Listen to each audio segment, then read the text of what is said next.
صلی اللہ علیہ وسلم۔ الحمدللہ رب العالمین والعاقبۃ للمتقین والصلاة والسلام علی سید الانبیاء والمرسلین وعلی آلہ واصحابہ اجمعین، اما بعد۔ اعوذ باللہ من الشیطان الرجیم، بسم اللہ الرحمن الرحیم۔ انما یأمر مساجد اللہ من آمن باللہ والیوم الآخر واقام الصلاة وآت الزکاة ولم یخش الا اللہ، صدق اللہ العظیم وصدق رسولہ النبی الکریم، ونحن علی ذلک لمن الشاہدین والشاکرین، والحمد للہ رب العالمین۔ ان اللہ وملائکتہ یصلون علی النبی یا ایہا الذین آمنوا صلوا علیہ وسلموا تسلیما۔ الصلاۃ والسلام علیک یا سیدی یا رسول اللہ، وعلی آلک واصحابک یا سیدی یا حبیب اللہ۔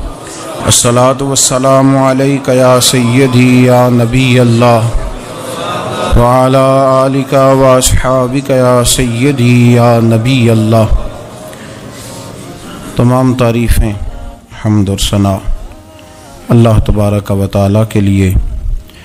درود و سلام نبی اکرم نور مجسم شفیع معظم احمد مجتبیٰ جناب حضرت محمد مصطفیٰ صلی اللہ تعالی علیہ وسلم کی ذات والا صفات کے لیے حمد و صلات کے بعد قرآن مجید کی سورہ توبہ ہے، پارہ 10 ہے اور آیت نمبر 18 ہے۔ ارشاد فرمایا، انما یأمر مساجد اللہ من آمن باللہ والیوم الآخر۔ فرمایا اللہ کی مسجدوں کو وہی لوگ آباد کرتے ہیں جو اللہ اور آخرت پر ایمان لاتے ہیں۔ پھر فرمایا وَأَقَامَ الصَّلَاةَ وَآتَ الزَّكَاةَ، جو نماز قائم کرتے ہیں اور زکوٰۃ ادا کرتے ہیں۔ وَلَمْ يَخْشَ إِلَّا اللَّهُ، اور سوائے اللہ کے کسی سے ڈرتے نہیں۔ یہ لوگ اللہ کی مسجدوں کو آباد کرتے ہیں،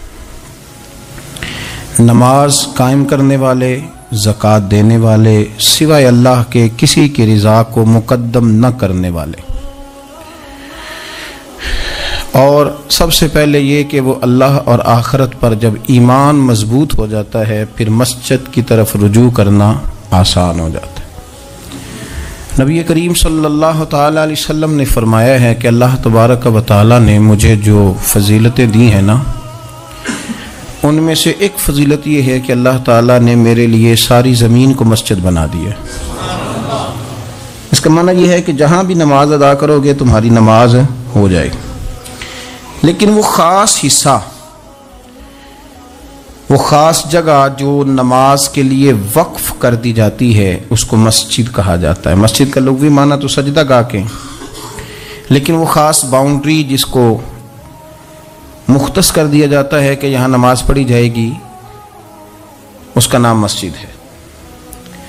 مسجد سے پیار کرنا، مسجد کے ساتھ دلچسپی لینا، مسجد کے ساتھ دل لگانا، مسجد کی تزئین و آرائش میں، خدمت میں اپنے آپ کو شامل رکھنا، اور سب سے بڑھ کے یہ کہ مسجد کے ساتھ اپنے دل کو جوڑ کے رکھنا، یہ اہل ایمان کی علامت ہے۔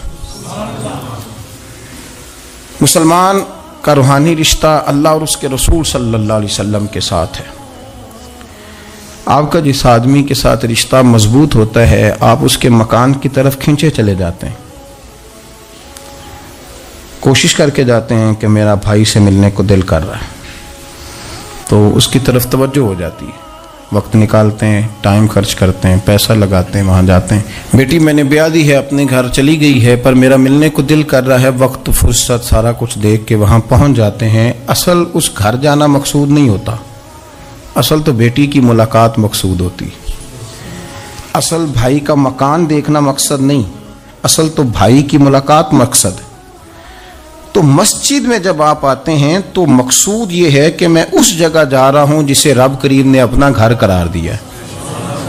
اب اس گھر کے ساتھ دلچسپی، اس گھر کے ساتھ آپ کا تعلق مضبوط ہوتا چلا جاتا ہے۔ رسول کریم صلی اللہ علیہ وسلم نے فرمایا ہے کہ زمین پر جو گھر سب سے پہلے بنایا گیا، جو مسجد سب سے پہلے بنائی گئی، وہ بیت اللہ شریف، مسجد الحرام، اور فرمایا جب ساری دنیا فنا ہو جائے گی تو جو جگہیں باقی رہ جائیں گی وہ مسجدیں، وہ حصہ جس پہ مسجد تعمیر کر لی جاتی ہے وہ حصہ باقی رہے گا۔ مسلمانوں کے اندر جہاں چیزیں بڑی تیزی کے ساتھ پھیلیں اور ہماری دلچسپیوں کا رخ جب سے دنیا داری کی طرف زیادہ بڑھا تو مسجد سے بھی تھوڑا سا لوگوں کا رجحان کم ہوا ہے۔ ایک تو لوگ مسجد میں دیر سے آتے ہیں اور پھر جلدی جانے کا شوق رکھتے ہیں۔ کبھی ہم دیکھتے تھے کہ اسکول کا گیٹ بہت بڑا ہوتا تھا لیکن چھٹی کے ٹائم تنگ پڑ جاتا تھا۔ یہی حال مسجد میں جب نماز ختم ہوتی ہے تو اس وقت ہوتا ہے۔ پتہ نہیں کتنے ضروری کام ہیں جو پیچھے ہیں، کون سی ایسی چیز ہے جو دھکیل رہی ہے۔ بچے تو اپنے آپ کو بڑی قید میں سمجھتے تھے اس لیے جایا کرتے تھے، لیکن مسجد سے اس تیزی سے نکلنا، نماز پڑھنے والوں کی نماز کا خیال نہ کرنا، کسی کی تکلیف کا احساس نہ کرنا اور شدت کے ساتھ وہاں سے نکلنے کی کوشش کرنا، اس عمل پر جب غور کیا جائے تو برے خیالات ذہن میں آتے ہیں۔ ایسی چیزیں ذہن کے اندر آتی ہیں جن کا ایک مسلمان کے حق میں ہونا ٹھیک نہیں۔ میرے نبی پاک صلی اللہ تعالی علیہ وسلم نے ارشاد فرمایا، قریب محبوب فرمانے لگے کہ 7 شخص ایسے ہیں کہ قیامت کے دن اللہ کے عرش کے سائے کے علاوہ سایہ نہیں ہوگا، تو رب کریم ان 7 بندوں کو اپنے عرش کا سایہ عطا فرمائے گا۔ وہ 7 لوگ ہیں، ان میں سے نبی پاک صلی اللہ تعالی علیہ وسلم نے ایک شخص وہ بیان کیا کہ جو نماز پڑھ کے مسجد سے نکل تو جاتا ہے پر اس کا دل مسجد کے ساتھ جڑا رہتا ہے، اس کی طبیعت مسجد کے ساتھ لگی رہتی ہے کہ اللہ کے گھر سے ہو کے آیا ہوں، مجھے دوبارہ اللہ کے گھر جانا ہے۔ اس کا دل لگا رہتا ہے، جڑا رہتا ہے، وہ انتظار کرتا ہے کہ دوبارہ کب میں نے مسجد میں جائیں۔ یہ رویہ نہیں اس کا ہونا چاہیے کہ وہ کہے اوہو سردیوں میں تو بس نماز ہی نماز رہ گئی ہے، اعتراض نہ کرتا پھرے، بلکہ وہ اس کا دل جڑا رہے۔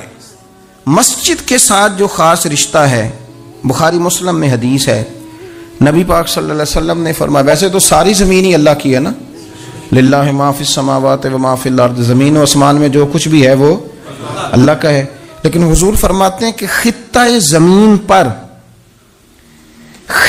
زمین پر جو جگہ رب کو سب سے زیادہ پیاری، جگہ ساری اللہ کی ہے، پر جو اللہ کو سب سے پیارا ٹکڑا ہے وہ جگہ ہے جہاں مسجد بنا دی جاتی ہے۔ وہ خاص خطہ، آپ ذرا حدیث کے لفظوں پر غور کریں، فرمایا احب البلاد، وہ اللہ کا محبوب ٹکڑا ہے زمین پر جہاں مسجد بنا دی جاتی ہے۔ وہ اب آپ اندازہ کریں کہ وہ پیسے کتنے قیمتی ہیں، جو کمائے کسی نے تھے، لگ مسجد میں گئے، اور محبوب کس کے ہو گئے؟ اللہ تعالیٰ کے۔ یعنی میرے تیرے کمائے ہوئے پیسے اللہ کے محبوب پیسے تب بنیں گے جب اللہ کے گھر میں خرچ ہو جائیں گے، تعمیر مسجد پر، تشکیل پر۔ فرمایا یہ سب سے زیادہ اللہ کو، اور سید عالم صلی اللہ تعالی علیہ وآلہ وسلم نے ارشاد فرمایا کہ اللہ تبارک و تعالیٰ کو زمین پر، زمین ساری ہی اللہ کی ہے، لیکن اللہ تبارک و تعالیٰ کی زمین پر جو جگہ اللہ کو ناپسند ہے وہ جگہ ہے جہاں بازار بنا دیا جاتا ہے، جہاں مارکیٹیں بنتی ہیں، جہاں لوگوں کے ساتھ ظلم ہوتا ہے، دھوکے ہوتے ہیں، جھوٹ بولا جاتا ہے۔ یہ بخاری مسلم کی حدیث۔ ناپسندیدہ زمین کا ٹکڑا وہ ہے جہاں بازار بنتا ہے، اور پسندیدہ ٹکڑا وہ ہے جہاں شوق کس بات کا زیادہ، میری مارکیٹ ہو کہ میرے نام کی مسجد ہو، یہ میری زمین کا جو ٹکڑا میری مارکیٹ ہو، میرا پلازا ہو، اور پچھلا مکان خرید کے نہ تو ایک لائن پیچھے نکالتا ہوں، 12 دکانیں ادھر ہو جائیں گی، 12 دکانیں ادھر ہو جائیں گے، پھر حساب نکالتا ہے کہ 20,000 ایک کا کرایہ ہے تو کتنا بنا مہینے کا، اس کو یہ نہیں پتا کہ تیری یہ زمین تھی اللہ کی، اب تو نے اس کا وہ حشر کیا ہے کہ یہ ناپسندیدہ ترین ہو گئی، ناپسندیدہ ترین۔ اور اگر تیری ہی زمین ہو، اپنی خوش قسمتی تو دیکھیں کہ میری زمین، میرے پیسے، اور جب میں نے مسجد بنا دی تو وہ پیسے رب کے پیارے ہو گئے، وہ زمین اللہ کی محبوب ہو گئی، وہ پیسے پیارے ہو گئے، وہ محبوب ہو گئے۔ لیکن بڑا ہی مشکل کام ہے، مسجدوں میں اعلان ہوتا ہے کہ بل آ گیا ہے، کو مہربانی کرو، اور پھر پکے سچے حاجی نمازی نیک صالح پرہیزگار بندے بڑی مشکل سے جیب میں ہاتھ ڈالتے ہیں، اور جو باہر آتا ہے اس میں پورا 100 روپیہ نکل آتا ہے، پورا ہی 100، یعنی کہ، اور گننے میں آپ کو پتہ ہے 1-1 روپیہ کر کے گنے تو 5-7 منٹ تو 100 گننے میں لگ ہی جاتے ہیں، پھر وہ گننا پڑتا ہے۔ اور مسجد کی ٹوپیوں میں سے، مسجد کے گلوں میں سے اکثر وہ لوٹ نکلتے ہیں جو دکاندار لیتا ہی نہیں، وہ کہتے ہیں اللہ کو دے آتے ہیں جا کے۔ دیکھیں اپنا رویہ اس لحاظ سے درست کریں، اس لحاظ سے درست کریں کہ جس طرح میرے لیے اپنا گھر بنانا ضروری ہے نا، اسی لیے میرے لیے مسجد بنانا بھی اسی طرح ضروری ہے۔ جب حضور جتنا عرصہ تک مکہ شریف میں تشریف فرماتے تو زیادہ وقت مسجد الحرام میں گزارتے تھے، اور جب قریب محبوب صلی اللہ تعالی علیہ وسلم محبوب دو عالم علیہ السلام مدینہ طیبہ تشریف لے آئے تو حضور نے سب سے پہلے مسجد قباء کی تعمیر فرمائی۔ کوئی ایک حجرہ نہیں ابھی بنایا، ابھی یہ طے نہیں کیا کہ میں نے مدینے کے کس حصے میں اپنا مکان بنانا ہے، کہاں رکنا ہے۔ سب سے پہلے مسجد شریف کی تعمیر فرمائی اور بنفس نفیس فرمائی، مسجد مکمل ہو گئی۔ سرکار کا قیام تھا جناب ابو ایوب انصاری کے گھر میں، تھوڑے سے فاصلے پر نظر پڑی تو ایک کھلا میدان موجود تھا، 2 یتیم بچوں کی زمین تھی، فرمایا یہ زمین مجھے دے دو، اس میں میں مسجد بناؤں گا۔ ان 2 یتیم بچوں نے عرض کی یا رسول اللہ صلی اللہ علیہ وسلم آپ رکھ لیں، مسجد بنا لیں۔ فرمایا یوں نہیں بھائی، پیسے دیں گے۔ اسلام یہ نہیں کرتا کہ بندے کی حیثیت سے زیادہ اس پر بوجھ ڈال دیا جائے، وہ یتیم بچے ہیں، ابھی ان کے پاس کوئی ایسے ذرائع نہیں ہے مال کمانے کے، تو فرمایا تمہیں پیسے ملیں گے۔ اور حضرت ابوبکر صدیق رضی اللہ تعالیٰ عنہ اور حضرت عثمان غنی جیسے مالداروں کے ذمے لگایا گیا کہ انہیں رقم ادا کی جائے، وہ پیسے ان بچوں کو دیے، یہاں مسجد کی تعمیر شروع کی۔ اب چونکہ مسجد قباء بھی سرکار نے بنائی تھی تو ایسا نہیں فرمایا کہ اس کو چھوڑ دیا جائے، بلکہ صحیح حدیث کے لفظ ہیں کہ نبی کریم علیہ السلام ہر ہفتے یا گھوڑے پر بیٹھتے یا اونٹنی پر بیٹھتے یا پیدل سفر کرتے، اور ہر ہفتے فجر کی نماز پڑھ کے مسجد قباء تشریف لے جاتے۔ اس مسجد کی آباد کاری میں حضور دلچسپی لیتے، شوق تھا سرکار کو، اس کو آباد کرنے میں دلچسپی لیتے۔ اور پھر میرے محبوب کریم علیہ السلام نے اس مسجد کے آباد کرنے میں ایک اور فضیلت بیان کی، فرمایا جو بندہ گھر سے وضو کرے اور میری مسجد قباء میں آ کے 2 رکعت نفل پڑھے، اللہ کے رسول کا وعدہ ہے اللہ اسے پورے عمرے کا ثواب عطا فرمائے گا۔ آپ دیکھ لیں مدینہ شریف میں جس طرح مسجد نبوی شریف ہر وقت کھلی رہتی ہے، مسجد قباء بھی ہر وقت کھلی رہتی ہے، ہر وقت وہ مسجد موجود ہے، دن کو جائیں رات کو جائیں آپ کو وہاں نماز پڑھنے کے مواقع میسر ہیں۔ گویا حضور نے بنائی بھی ہے اور میرے نبی نے بسائی بھی ہے، اور وہ پوری طرح بسی ہوئی ہے، وہاں لوگوں کا آنا جانا ہے، وہاں ہر قسم کی خوشبری، یہاں حضور نے مسجد کی بنیاد رکھی، حجرہ کوئی نہیں ابھی بنایا، کسی زوجہ کے لیے رہنے کو کوئی جگہ نہیں بنائی۔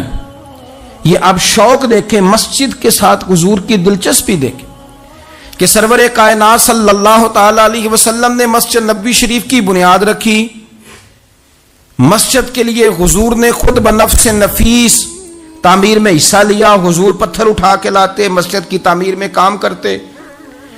حضرت سیدنا ابو ہریرہ رضی اللہ تعالیٰ عنہ فرماتے ہیں ہم ایک اینٹ اٹھا کے لاتے تھے تو حضرت عمار بن یاسر رضی اللہ تعالیٰ عنہ 2 اینٹیں اٹھاتے تھے، تو جب وہ اینٹیں اٹھا کے لا رہے تھے تو ان کے کپڑوں کو کچھ مٹی لگ گئی، تو جس طرح انسان کسی بچے کو شاباش نہیں دیتا اور کبھی کسی بچے کو مٹی لگ جائے تو اس کے کپڑے نہیں جھاڑتا، سرور کائنات صلی اللہ تعالیٰ علیہ وآلہ وسلم نے جب دیکھا، یہ بخاری کے لفظ ہیں، سید عالم علیہ السلام نے جب دیکھا کہ حضرت عمار بن یاسر کے کپڑوں کو مٹی لگ گئی ہے تو حضور صلی اللہ علیہ وسلم قریب گئے، اور صحابہ فرماتے قربان جائیں حضور نے اپنے دست مبارک سے ان کے کپڑوں کی مٹی جھاڑنی شروع کر دی۔ گویا مسجد بنانے والے مزدور کے ساتھ نبی پاک علیہ السلام کی اتنی دلچسپی ہے، اگر اس کے کپڑوں کو مٹی لگ جائے تو حضور اپنے ید اللہ والے ہاتھوں سے وہ مٹی صاف فرماتے ہیں۔ ہمارے ہاں اول تو ہمارا مزاج نہیں مسجد کی طرف توجہ دینے کا،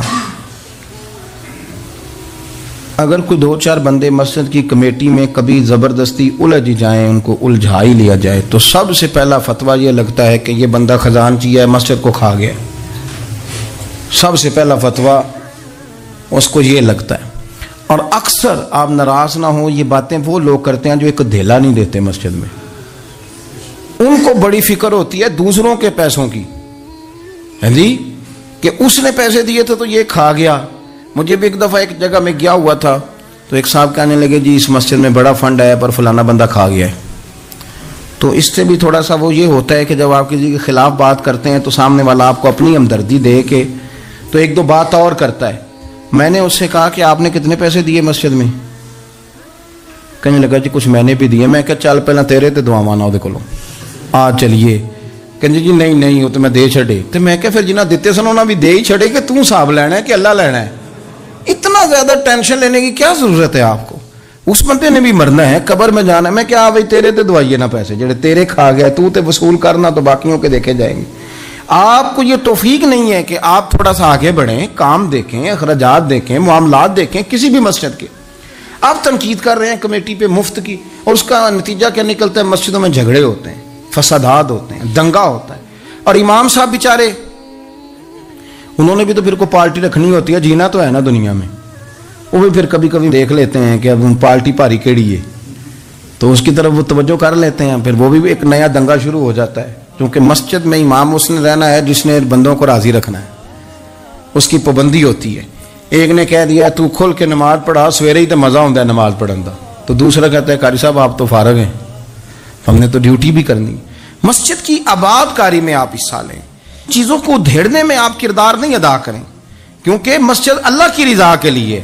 اور میرے نبی پاک علیہ السلام نے فرمایا جس نے اللہ کی رضا کے لیے مسجد بنائی اس نے اپنے لیے جنت میں مکان تعمیر کرا لیا ہے۔ شرط یہ ہے کہ اللہ کی رضا کے لیے پارٹی بازی کے طور پر مسجد نہ بنائے، رضا الہی کے لیے مسجد بنائے۔ اس نے اپنے لیے جنت میں مکان بنا لیا ہے۔ مسجد کے ساتھ دلچسپی ہونی چاہیے، مسجد کی صفائی کریں، مسجد کے ساتھ آپ دیکھیں کہ کون سا بلب خراب ہے، اس بلب کو آپ چینج کر دیں۔ آ کے تنقید کر کے چلے جانا کہ فلانا بندہ فلانا کام نہیں کرتا، یہ تو بڑا آسان کام ہے، یہ تو آپ کسی سے بھی کرا لیں۔ یہ تو لیکچر ساری دنیا دیتی ہے کہ فلانا غلط ہے، فلانا غلط ہے۔ چیزوں کو غلط کہنا، بندوں کو غلط کہنا یہ آسان ہے، لیکن غلط چیزوں کو ٹھیک کر لینا یہ مشکل کام ہے۔ یہ والا میرے بھائی فریضہ سر انجام دیں۔ کوشش کریں کہ مسجد کے آپ قریب آئے۔ حضرت تمیم داری رضی اللہ تعالیٰ عنہ میرے نبی کریم کے صحابی ہیں، انہوں نے سب سے پہلے مسجد میں آ کے چراغ جلایا تھا۔ اتنے راضی ہوئے میرے نبی پاک، اتنے راضی ہوئے، فرمایا تمیم تو نے مسجد میں چراغ نہیں جلایا، تو نے تو اپنی قبر روشن کر لی ہے، اور فرمایا تم نے تو مکمل نور حاصل کر لیا ہے، مکمل۔ اور خاص حضور نے ڈیوٹی لگائی سیدنا بلال حبشی کی، وہ مسجد کا خیال کرتے، مسجد پہ توجہ دیتے، مسجد نبوی میں کون سی چیز کہاں کس انداز میں کرنی ہے، حضرت بلال وہ خدمت سر انجام دیتے۔ نبی پاک علیہ السلام مسجد کے لیے مختلف اوقات میں مختلف احکام جاری کرتے۔ پہلے سرکار دو عالم صلی اللہ علیہ وسلم نے ایک دروازہ مخصوص کر دیا تھا، فرمایا بھئی ایک فیصلہ میرا یہ ہے کہ اس گیٹ سے صرف عورتیں آئیں گی، مرد نہ داخل ہوں۔ حضور نے وقف کر دیا عورتوں کے لیے۔ پھر ایک وقت ایسا آیا کہ نبی پاک صلی اللہ علیہ وسلم کے بہت سارے صحابہ نے جن کے گھر مسجد کے بالکل ساتھ ساتھ تھے، انہوں نے مسجد کے اندر دروازے کھول لیے تھے، مسجد میں آیا کرتے تھے۔ اللہ کے رسول صلی اللہ علیہ وسلم نے فرمایا بھی اب جماعت کا وقت ہوتا ہے اور بالکل دروازہ مسجد کے اندر تم نے کھولا ہوا ہے تو کچھ چیزوں میں مشکل پیدا ہوتی ہے، لہذا سارے دروازے بند کر دو، ایک دروازہ کھلا رہے، اور وہ ہے جناب ابو بکر صدیق کا۔ وہ آج بھی کھلا ہے مسجد نبوی میں، اس کو وہ دروازے کو بند نہیں کرتے، کبھی ضرورت ہو تو وہ آگے کوئی کنات لگا دیتے ہیں، دروازہ وہ ہمیشہ کھلا رہتا ہے، اس لیے کہ اس کو میرے نبی پاک نے کھولا ہے، وہ دروازہ کھلا رہتا ہے۔ حضور نے مختلف اوقات میں مسجد کی تزئین و آرائش میں، اس کی وسعت میں دلچسپی کا اظہار کیا۔ حضرت بلال جھاڑو دیتے، آنے والے لوگوں کا خیال کرتے۔ مجھے کہہ لینے دیں، اس کو سیاسی نہ رہنا سمجھے، مجھے کہنے دیں، اور میں بہت ساری احادیث اور بہت ساری سیرت کی کتابوں کا نچوڑ ایک جملے میں بیان کرتا ہوں. مسجد نبوی ایک پارلیمنٹ ہاؤس کا درجہ رکھتی تھی. اسی میں سارے فیصلے ہوتے تھے, اسی کے اندر کافروں کے ساتھ جو معاملات تھے وہ طے ہوتے تھے, اسی میں ہر چیز سیٹ ہوتی تھی مسجد کے اندر. ہماری سیاست ناپاک اس لیے ہوئی ہے کہ ہم نے مسجد سے باہر نکال دی. جب تک یہ مسجد کے اندر تھی وضو کر کے لوگ بیٹھتے تھے, قرآن پاک کی آیات بیان کر کے اپنا موقف بیان کرتے, بڑا صاف ستھرا نظام چلتا تھا. امیر المومنین کا پارلیمنٹ ہاؤس مسجد ہوتی تھی, وہ مسجد میں بیٹھ کے سارے کام کرتے تھے اور مسجد کے پاکیزہ ماحول کے اندر سارے کام مکمل کیے جاتے تھے. حضرت سیدنا بلال حبشی کی ڈیوٹی تھی, جن لوگوں نے مسجدیں بنائی ہوتی ہیں ان کو مسجدوں سے پیار بھی بڑا ہی ہوتا ہے. اور میں اکثر آئمہ مساجد کو میں نے دیکھا ہے, امام صاحب نہ بیچارے پہلے انہوں نے بندہ تلاش کرنا ہوتا ہے جو ان کی جگہ پہ نماز پڑھائے, پھر انہوں نے کہیں جانے کا وعدہ کرنا ہوتا ہے, پھر وہ 15 فون کرتے ہیں فلانے کے پاس چابیاں ہیں وہ لے کے جماعت کرا دینا. بڑا پیار کرتے ہیں مسجد سے بڑا, لیکن اس بیچارے کا ایک قدم بھی مسجد میں پکا نہیں ہوتا. سارے نمازی غلطی کر لیں بھول جائیں تو بچ جاتے ہیں, ان کو کوئی مسجد سے نہیں نکالتا. لیکن امام کبھی کسی موقع پر کسی بھی جگہ وہ 2-4 جگہ پہ چھٹی کر لے, کوئی غلطی کر لے تو فارغ ہو جاتا ہے. حالانکہ سب سے زیادہ دلچسپی اس کی ہوتی ہے مسجد کے ساتھ. ہم مسجد کی آباد کاری میں جب ذوق پیدا کریں گے, نبی پاک صلی اللہ علیہ وسلم جب سفر پہ جاتے تھے تو سب سے آخر میں مسجد نبوی شریف میں آتے, نماز پڑھتے. جب سفر سے واپس آتے تو سب سے پہلے مسجد میں آتے, نماز ادا کرتے. حضرت بلال حبشی مسجد کی خدمت کرتے تھے, پھر حضور کے وصال کے بعد وہ ملک شام تشریف لے گئے, وہاں انہوں نے وقت گزارا. حضرت عمر فاروق رضی اللہ تعالیٰ عنہ جب ملک شام کے دورے پر تشریف لے گئے اپنے دور خلافت میں, تو کہتے ہیں میں جناب بلال حبشی سے ملنے گیا, تو کہتے ہیں حضرت بلال نے سب سے پہلے مجھ سے پوچھا کہ بتاؤ میرے نبی پاک کی مسجد کا کیا حال, وہ فلاں کونے کی کیا پوزیشن ہے, فلاں جگہ اب کیا حالات, وہ فلاں جگہ سیدہ عائشہ کے حجرے کے پاس فلانا کام ہونے والا تھا, اس کی کیا پوزیشن ہے. ایک ایک چیز کے بارے میں پوچھا. کیا خوبصورت فرمان ہے حضرت عبداللہ ابن مسعود کا. آپ فرمایا کرتے اللہ کا کوئی بندہ جب مسجد میں کسی مخصوص جگہ نماز پڑھتا ہے نا, تو جب وہ کچھ دن نہیں آتا تو مسجد اس کا انتظار کرتی, مسجد اس سے ڈھونڈتی ہے, مسجد پوچھتی ہے وہ کدھر گیا, قربان جاؤں. فرمایا اگر وہ بندہ انتقال کر جائے, وہ دنیا چھوڑ جائے, تو مسجد کی وہ صف روتی ہے, وہ اسے ڈھونڈتی ہے, وہ اس کو تلاش کرتی ہے, وہ اس کے لیے آنسو بہاتی, اللہ کے حضور التجا کرتی ہے کہ یا اللہ وہ یہاں رہا کرتا تھا, وہ یہاں نماز پڑھتا تھا, وہ یہاں آیا کرتا تھا. مسجد اس کے لیے روتی ہے. اللہ کرے آپ سمجھے میری بات. کسی کو بیٹے رو رہے ہیں, کسی کو بیٹیاں رو رہی ہیں, کسی کو وہ لوگ رو رہے ہیں جن کی ضرورتیں پوری کرتا تھا. اور یہ جو مسجد سے پیار کرنے والا تھا, مسجد کا نمازی, اس کے لیے مسجد کی صف, مسجد کا مصلی آنسو بہاتا ہے. اے مالک وہ کہاں گیا جو یہاں نماز پڑھتا تھا, مجھے بتلاؤ.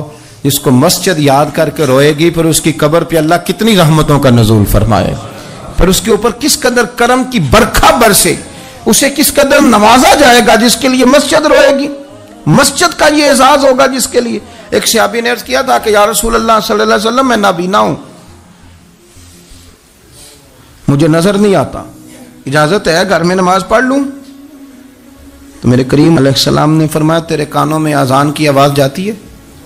حضور جاتی ہے. فرمایا پھر گھر نہ پڑھ, پھر مسجد آ کے پڑھ, پھر تو مسجد میں آیا کر, تو نماز پڑھا کر, تیرے کانوں میں آواز جاتی, لہذا تو مسجد میں آیا کر, یہاں آ کے نماز پڑھا کر. بہت سارے لوگ ہیں عدم دلچسپی. ہاں گھر میں بھی نماز پڑھنی چاہیے. مشکات میں حدیث ہے, نبی پاک علیہ السلام نے فرمایا اپنے گھروں میں مسجدیں بناؤ, یعنی ایک جگہ مخصوص کرو ہاں جہاں صرف نماز پڑھی جائے. فرمایا اپنے گھر میں مسجد بناؤ اور کچھ حصہ نماز کا گھر میں بھی پڑھا کرو, کچھ نوافل, کچھ سنتیں, کچھ حصہ گھر میں بھی نماز کا پڑھا کرو. فرمایا اپنے گھر کو قبرستان نہ بناؤ. اس کا مطلب ہے جس گھر کے اندر نماز نہ پڑھی جائے بالکل, اس گھر میں سارے زندے لوگ بھی رہتے ہوں تو گھر قبرستان ہے. یہ حضور کا فرمان ہے کہ سارے لوگ زندے ہیں, ہنستے ہیں, بستے ہیں, کھیلتے ہیں, اٹھتے ہیں, پر 2 رکعتیں نماز نہیں پڑھی جاتی, وہ قبرستان ہے. حضور نے فرمایا قبرستان ہے. جتنی مرضی ٹائلیں لگی ہوئی ہوں, ہر کمرے میں AC ہو, بڑا شاندار باتھ روم ہو, ساری سہولتیں ہو, اگر گھر والے گھر میں کچھ نماز نہیں پڑھتے, خواتین نہیں پڑھتی, مرد کچھ نفل نہیں پڑھتے, وہ قبرستان ہے.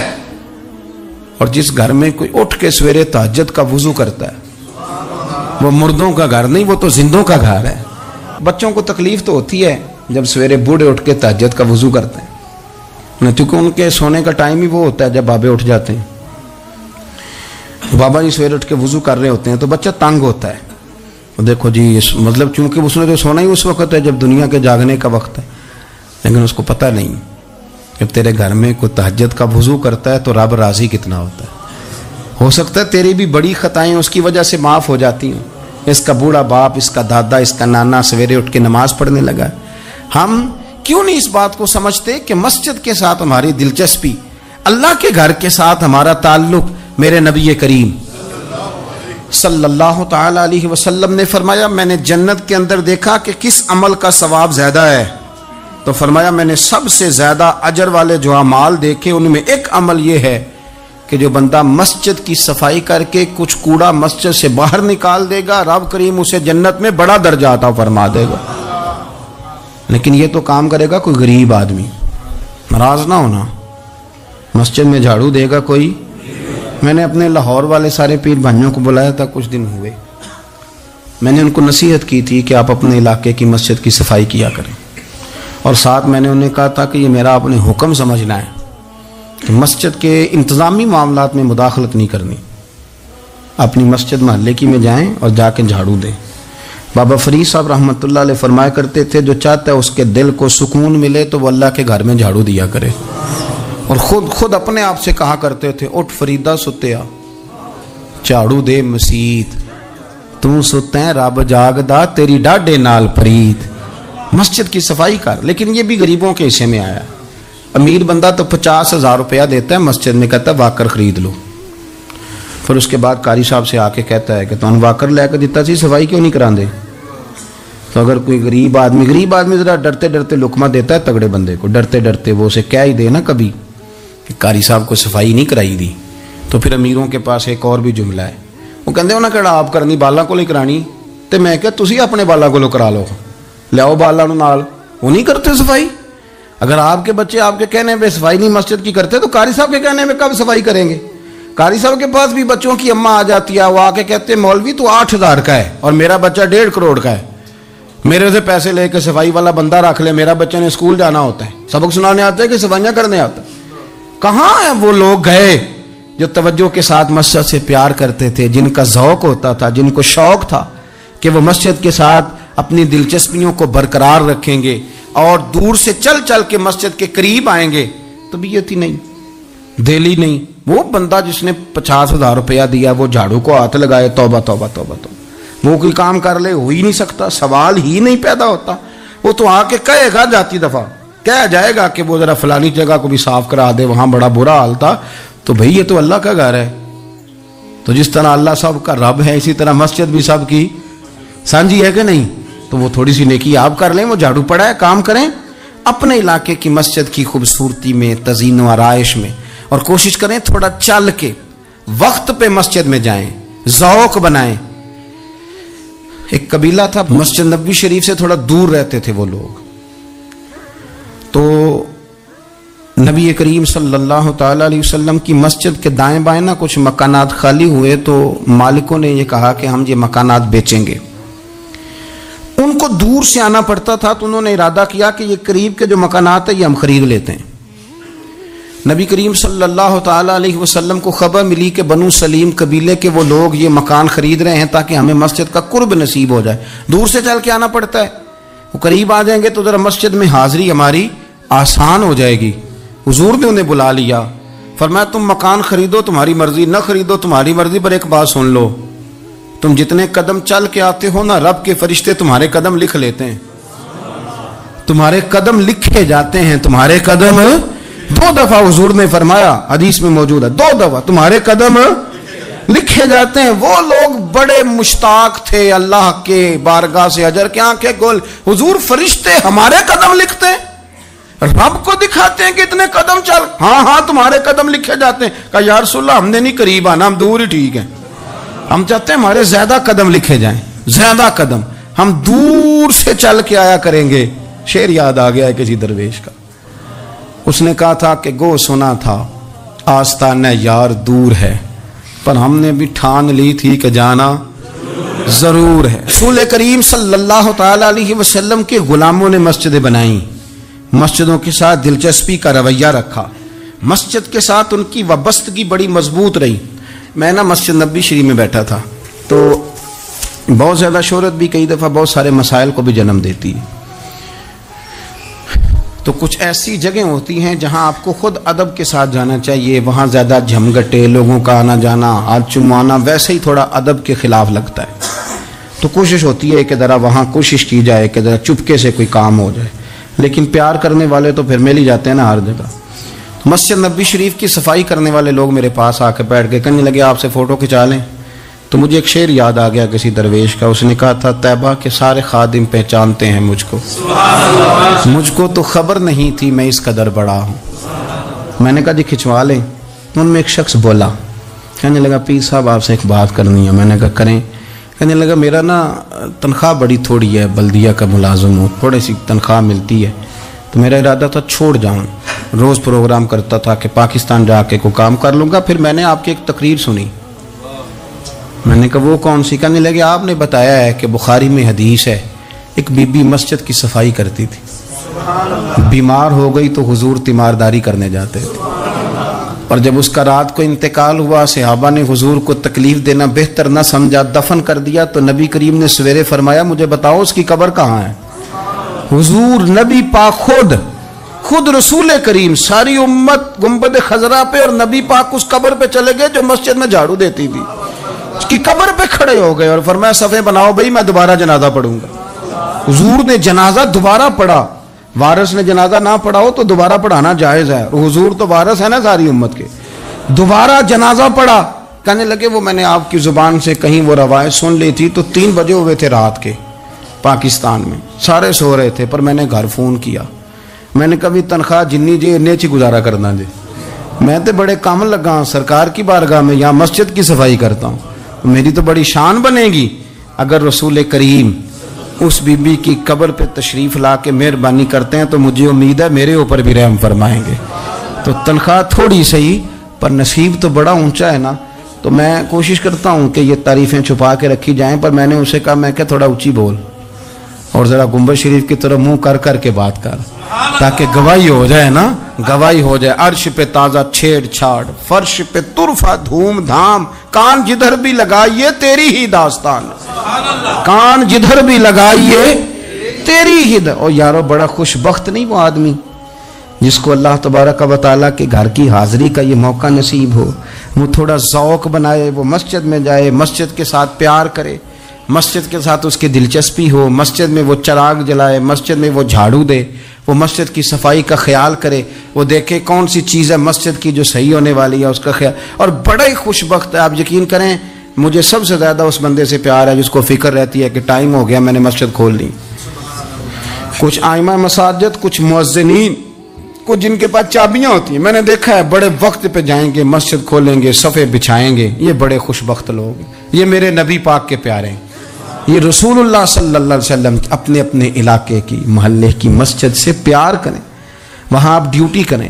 ہمارا نہ جو بندہ ڈیوٹی کرتا ہے وہ نہ کچھ سربراہی بھی لینا چاہتا ہے، بغیر سربراہی کے ڈیوٹی کریں، دیکھیں آپ وہاں کیا خدمت سر انجام دے سکتے ہیں، کس طرح کر کے آپ اپنا کردار، آپ کی طبیعت بڑی ٹھنڈی رہے گی۔ آپ اللہ کے گھر سے پیار کریں گے تو اللہ آپ کے گھر کو آباد کرے گا، آپ کو بڑی ساری برکتیں، بڑی ساری سعادتیں ملیں گی، بڑی ساری نعمتیں آپ کو میسر آئیں گی۔ ایک دفعہ میں یہاں نا نماز پڑھ کے نا تھوڑا میں کبھی جب میں خود جماعت کرایا کرتا تھا شروع میں، تو میں یہاں تھوڑا سا گھومتا تھا کئی دفعہ باہر گلی میں، تو 15-20 دنوں کے بعد ایک بابا جی کبھی آتے تھے تو 10 روپے 15 روپے بار گلے میں ڈال کے چلے جاتے تھے، تو میں نے ان کو، میں جانتا نہیں تھا، 2-3 دفعہ نظر پڑی تو مجھے تھوڑا سا ذہن بنا کہ یہ بزرگ کون ہے۔ میں نے ایک دن ان سے کہا، میں نے کہا بزرگوں آپ اکثر آتے ہیں اور 10-15 روپے آپ گلے میں ڈالتے ہیں اور آپ چلے جاتے ہیں، پھر جدھر سے آپ آتے ہیں، یہاں تو نا بندہ رستے سے گزر رہا تھا تو جاتی دفعہ مسجد نظر آئی تو اس نے کچھ ڈال دیا تو واپس لوٹ جاتے ہیں۔ کہنے لگے مولوی صاحب میرا ایک ذہن ہے کہ ہر مسجد میں میرے نام کی ایک اینٹ لگ جائے، اور میرا ذہن ہے، میں غریب سا بندہ ہوں، زیادہ پیسے میں دے نہیں سکتا، تو میں نے مسجدیں رکھی ہوئی ہیں، تو میں ہر مہینے ہر مسجد میں جتنی میں نے رکھ لی ہیں، میں جاتا ہوں تو اپنے حصے کی میں اس میں جو میرے سے ہو سکتا ہے میں کتنا اچھا ذوق ہے، کتنی اچھی طبیعت ہے۔ کوئی ضروری ہے کہ آپ کے پاس 15 لاکھ روپیہ ہوا، آپ الگ سے ایک مسجد بنائیں، پٹی لگوائیں، تبھی کام چلے گا؟ ان بزرگوں کے 10 روپے سے شاید پوری اینٹ بھی نہ لگتی ہو، لیکن ایک دلچسپی کا اظہار تو ہوا نا، مسجد کے ساتھ وابستگی تو نظر آئی نا۔ تو آپ اپنے علاقے کی مسجد کے ساتھ پیار کریں، اس کا قرب اختیار کریں، اس کے قریب جائیں۔ اللہ ہمیں سمجھنے کی تو